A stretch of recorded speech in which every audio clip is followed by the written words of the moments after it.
Lors de l'Assemblée générale, de la Conférence générale, une expérience fait ressentir au public la valeur de l'aide en situation d'urgence.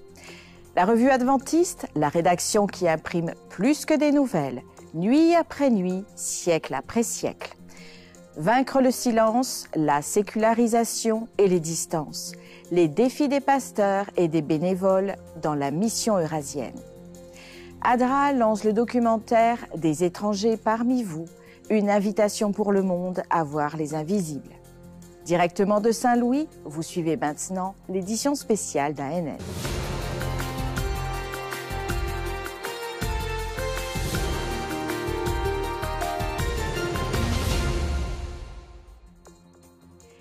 À l'Assemblée mondiale de l'Église adventiste, l'espoir parle toutes les langues et se manifeste dans des histoires réelles de l'Afrique, d'Europe et des Amériques, dans le culte, au cinéma et dans les voix de dirigeants qui affrontent des crises avec la Bible à la main.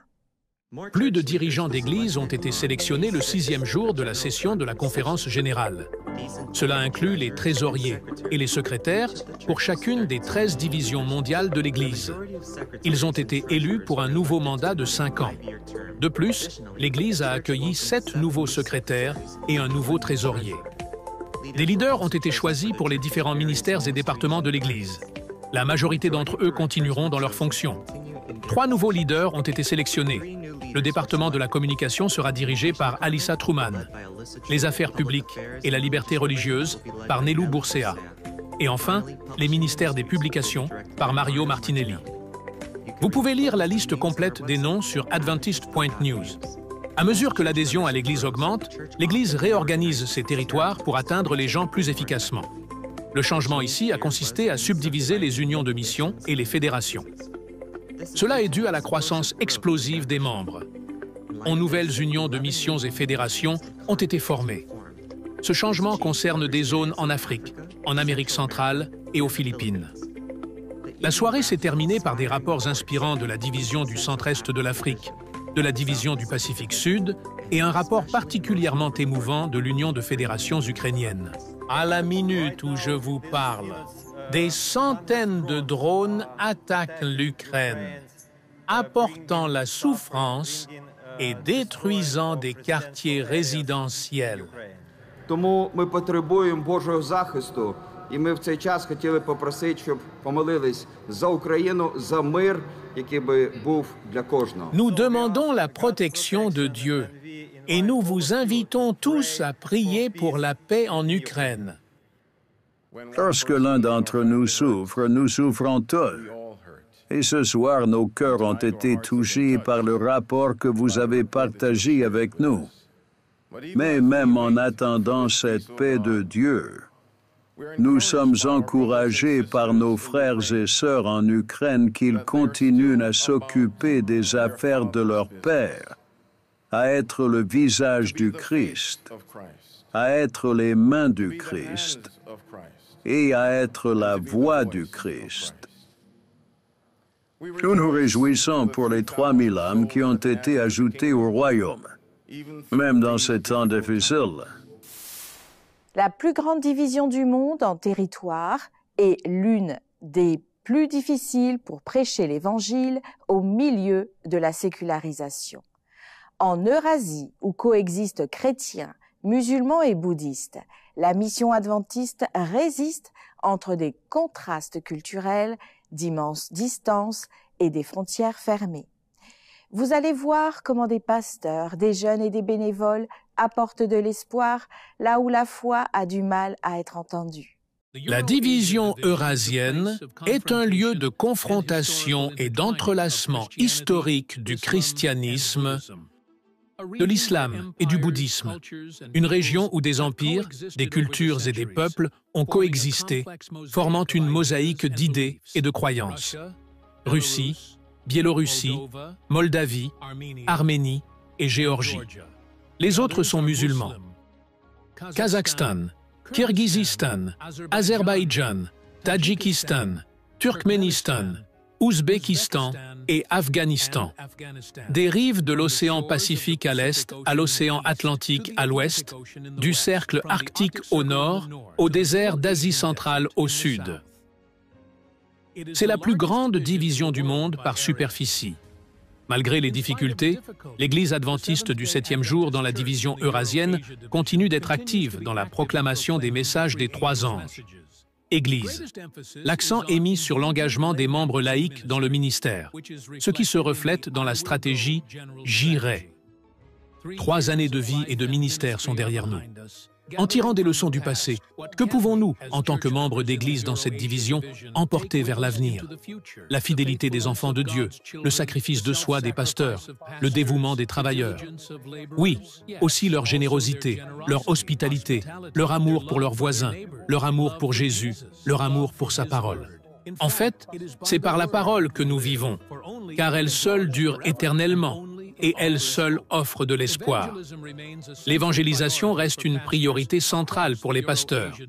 Pour renforcer cette mission, des écoles de terrain pour pasteurs ont été organisées dans chaque union de la région, rassemblant plus de 300 pasteurs. La formation a combiné théorie et pratique. Pendant la journée, les pasteurs ont reçu des instructions de la part d'évangélistes expérimentés, et le soir, ils ont mis en pratique ce qu'ils avaient appris en dirigeant des programmes d'évangélisation dans des églises locales.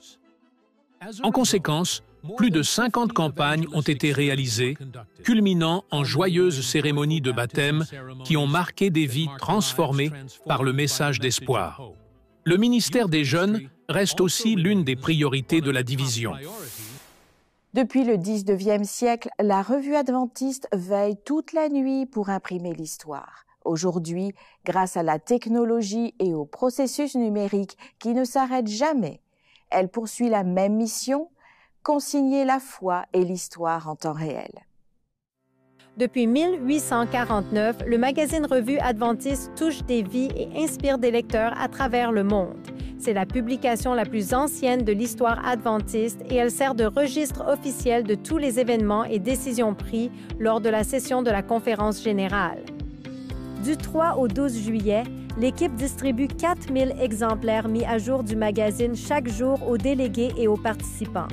L'équipe travaille depuis son propre espace où les rédacteurs, les éditeurs, les graphistes et les responsables des opérations collaborent côte à côte. Nous fonctionnons pratiquement 24 heures sur 24, 7 jours sur 7. C'est plutôt comme si nous étions en session pendant 10 jours. Nous sortons et nous faisons en sorte que des rédacteurs trouvent des histoires, s'informent sur les dernières décisions, les dernières images, les dirigeants qui ont été élus. Nous récupérons tout cela et nous avons des délais, certains à 14 heures, d'autres à 16 heures, d'autres à 18 heures. L'heure du jugement final est à 18 heures. L'équipe reste engagée à maintenir l'exactitude et l'excellence éditoriale, même sous un emploi du temps exigeant. La Revue adventiste s'est associée à une imprimerie locale à Saint-Louis qui fonctionne depuis 1923. Très honoré. Nous avons collaboré sur ce projet il y a seulement quelques années et j'ai l'impression que nous avons fait du bon travail et le fait que nous ayons été choisis à nouveau est encore un plus grand honneur. C'est l'imprimerie qui produit les magazines de la Revue adventiste. Chaque jour, ils impriment 4000 exemplaires pour la session de la conférence générale. Une fois la mise en page finale approuvée, ils commencent à imprimer à 18h30. 8 personnes travaillent sans relâche pour s'assurer que tout est imprimé et prêt avant le lever du soleil. Toutes les copies sont livrées chaque matin au Centre de congrès America. Une équipe s'occupe du tri et de l'attribution, comptant soigneusement les magazines en fonction des besoins de chaque division. Les copies sont ensuite déposées à l'arrière du dôme. Les représentants les récupèrent pour distribution. Des copies sont aussi disponibles au stand de la Revue adventiste dans la salle d'exposition et le hall d'entrée.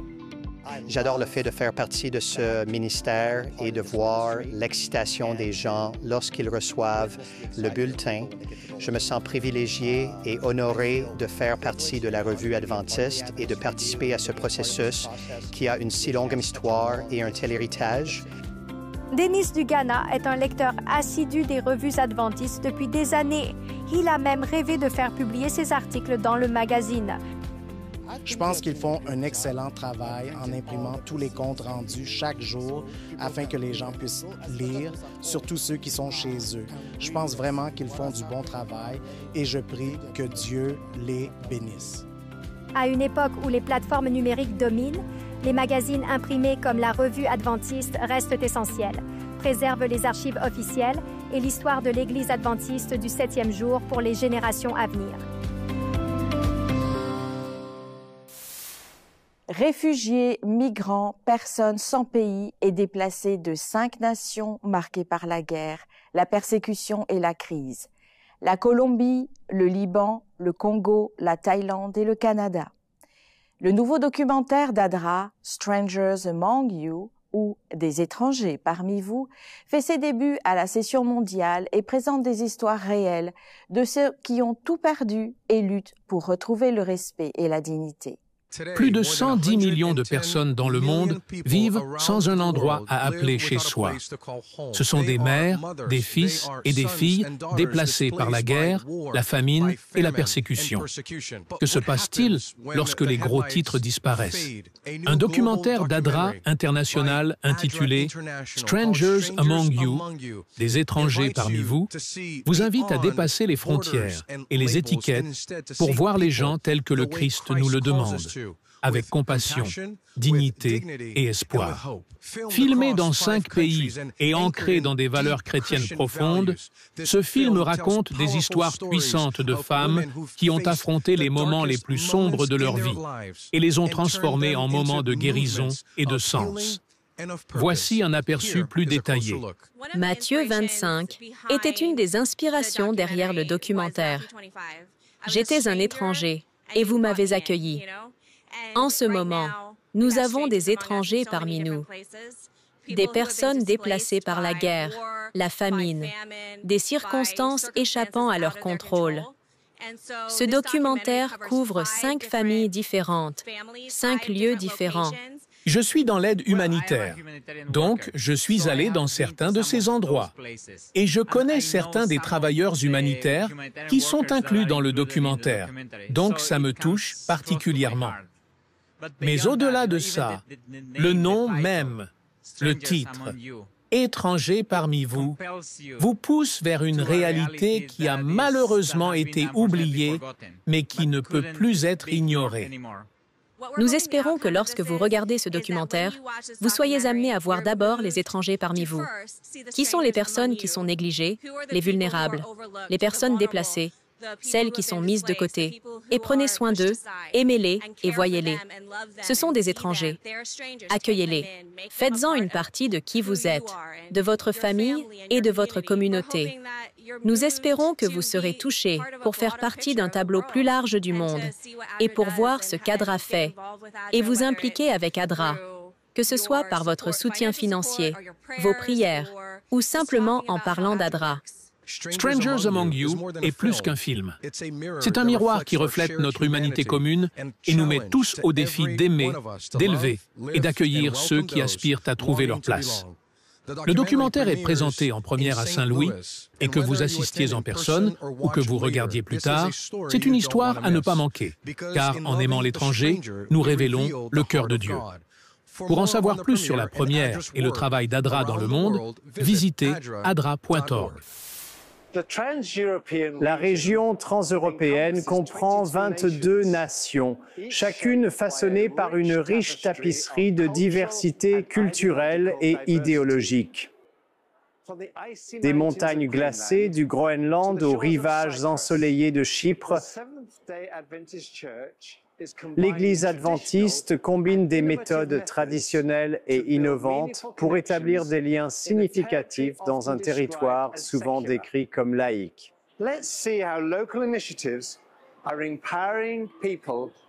Découvrons comment les initiatives locales renforcent les communautés et laissent une empreinte durable dans toute la région.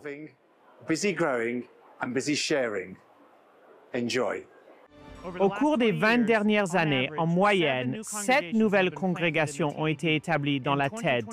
Rien qu'en 2025, plus de 75 nouveaux groupes s'organisent. Cela est dû à la passion de nos membres, pasteurs et dirigeants à travers nos 22 pays. Dans des pays comme la Finlande, le Royaume-Uni et le Danemark, des membres adventistes plantent des églises dans des foyers, des groupes de soins ou même des cafés, créant des espaces accueillants pour créer du lien et prier Dieu.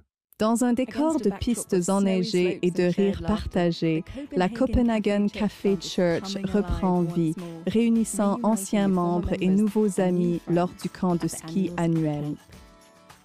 Ce voyage de ski est leur église. C'est le seul moment où ils assistent réellement à l'église. Nous avons une semaine ensemble où nous pouvons parler et faire des choses. Ils viennent au culte et à la partie chant et cela devient une mini-église au sein de l'église. La musique est un langage universel qui franchit les barrières culturelles et linguistiques. À travers le territoire, l'Église adventiste l'utilise pour créer des liens et transformer des vies. Depuis plus de 40 ans, Agapé Ensemble utilise la musique pour connecter les gens, transformer des vies et étendre le royaume de Dieu. L'Église adventiste en Croatie est devenue connue pour l'Agape. En Hongrie, des centaines de jeunes assistent à la conférence Science et foi. L'événement propose des perspectives basées sur des preuves aidant les participants à renforcer leur foi et à se rapprocher de Christ et de sa parole. Nous atteignons les jeunes adultes désireux d'explorer la connexion entre la foi et la science.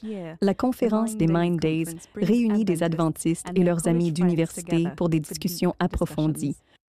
En Serbie, des membres adventistes plantent des communautés numériques sur les réseaux sociaux pour partager l'espoir et conduire les gens vers une relation avec Jésus.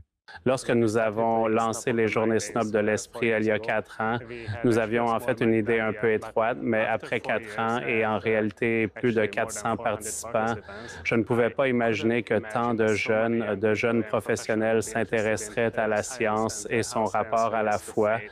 Nous plantons des communautés de foi numériques sur YouTube, TikTok et Instagram. La vie avec Dieu atteint des milliers de personnes grâce à ce ministère. Nous avons eu une idée pour montrer l'expérience des personnes touchées par la main de Dieu. Ce projet est donc le résultat de la prière. Vous priez, Dieu, montre-moi ce que tu attends de moi. Et cette idée s'est cristallisée dans le processus. Oui, ça fait 4 ans. Pour l'instant, nous avons 53 interviews avec une moyenne de 11 à 12 000 vues. Et sur TikTok, nous avons 2,1 millions de vues et 1,5 million de vues. Donc, vous avez des non-croyants qui regardent. Il y a aussi d'anciens adventistes qui, après avoir entendu ces histoires, se disent « Oh, peut-être qu'il y a quelque chose de différent que je n'ai pas encore entendu. » Peut-être que ma foi était trop intellectuelle et cela peut me conduire vers une autre expérience. La Bible est le livre qui peut changer la vie. Nous devons le proposer aux gens. Dieu utilise des méthodes diverses dans la division transeuropéenne, des méthodes traditionnelles et de nouvelles méthodes alternatives avec les jeunes et leur enthousiasme. Dieu les utilise pour accomplir de grandes choses parmi nous et pour l'avenir. Et cela nous remplit d'optimisme et de gratitude pour le grand Dieu que nous servons et l'avenir qu'il nous réserve dans la division transeuropéenne. Le Bénin, le Cap-Vert, le Libéria, le Nigeria et le Togo sont quelques-uns des 22 pays qui forment la région centre-ouest de l'Afrique. Dans un territoire marqué par la coexistence entre chrétiens, musulmans et religions traditionnelles, la mission adventiste reste ferme, apportant espoir, service et transformation. Le centre-ouest de l'Afrique est une mosaïque de 22 nations, chacune riche d'une histoire millénaire et de traditions profondément ancrées. Des villes animées aux villages reculés, une réalité de contraste se déploie. Richesse et pauvreté, foi et doute, modernité et tradition ancestrale, complexité religieuse et diversité. Dans ce contraste, l'Église adventiste a pris racine, s'engageant dans un voyage extraordinaire. Au cours de 3 ans, elle a été témoin de la transformation des vies, du dépassement des défis et de la croissance d'une communauté qui fait confiance au pouvoir de Dieu. Des rives de l'Atlantique au désert du Sahara, Dieu Tout-Puissant agit dans la division du centre-ouest de l'Afrique. Découvrons la beauté unique et la diversité de la région. L'église à Ouad a une riche histoire qui s'étend sur plus d'1 siècle. Tout a commencé avec des pionniers comme Hannah More, qui a courageusement partagé le message adventiste dès 1863. Aujourd'hui, l'héritage de Hannah perdure à travers la vie de plus de 600 000 femmes dévouées qui partagent avec passion l'Évangile dans des régions éloignées et oubliées. Face à l'instabilité, au radicalisme religieux et aux catastrophes naturelles, la foi de nos membres reste inébranlable. Dans des pays comme le Nigeria, le Niger, le Mali et le Burkina Faso, où suivre Jésus peut être dangereux, les croyants restent fermes. L'Église mondiale et ADRA soutiennent nos membres en Afrique de l'Ouest. Ensemble, nous avons apporté de l'aide, restauré la dignité et partagé l'espoir avec plus de 2 millions de personnes grâce à ADRA et aux services communautaires. Les médias continuent d'étendre la portée de la mission adventiste. La Radio mondiale adventiste, Hope Channel, diffuse des campagnes à la radio et à la télévision, et les réseaux sociaux amplifient leur impact. La division du centre-ouest de l'Afrique investit dans l'éducation et le leadership. Équipant les individus pour la mission, des institutions comme Babcock et l'Université Valley View servent de centre de mission. Des initiatives comme les 1000 volontaires missionnaires adventistes, la conférence Foi et Science, le Congrès panafricain de la jeunesse et les formations en leadership préparent la prochaine génération. Des milliers de personnes sont formées, équipées et envoyées pour partager le message d'espoir. L'initiative WAD Impact 2025 vise à atteindre 200 000 baptêmes d'ici la fin de 2025. Les baptêmes ont déjà été enregistrés dans plus de 13 000 sites. Qu'est-ce qui rend cette mission inarrêtable? C'est l'effort collectif de chaque membre activement impliqué dans des initiatives orientées vers la mission. Chaque prière, baptême et acte de bonté est comme une note dans une grande symphonie de lumière surmontant les ténèbres. C'est une foi inébranlable, c'est une mission en action. C'est le parcours de la division du centre-ouest de l'Afrique, renforcé par le Dieu Tout-Puissant. Les votes permettent d'élire des dirigeants pour les fonctions essentielles de la mission mondiale. Des personnes appelées à servir et qui relèvent maintenant le défi de diriger des domaines stratégiques pour les 5 prochaines années de l'Église. Rendons-nous dans cette immense salle de réunion pour les dernières informations de l'Assemblée mondiale de l'Église adventiste. Lors de l'Assemblée de la Conférence générale tenue à l'America's Center aux États-Unis, 5 nouveaux dirigeants ont été élus pour coordonner des domaines essentiels de la mission adventiste. Ils représentent des millions de membres et des initiatives qui façonnent le présent et l'avenir de l'Église dans le monde entier. Busi Khumalo de l'Afrique du Sud. Il continue de diriger le ministère de la jeunesse qui concerne plus de 11 millions d'adventistes de moins de 30 ans.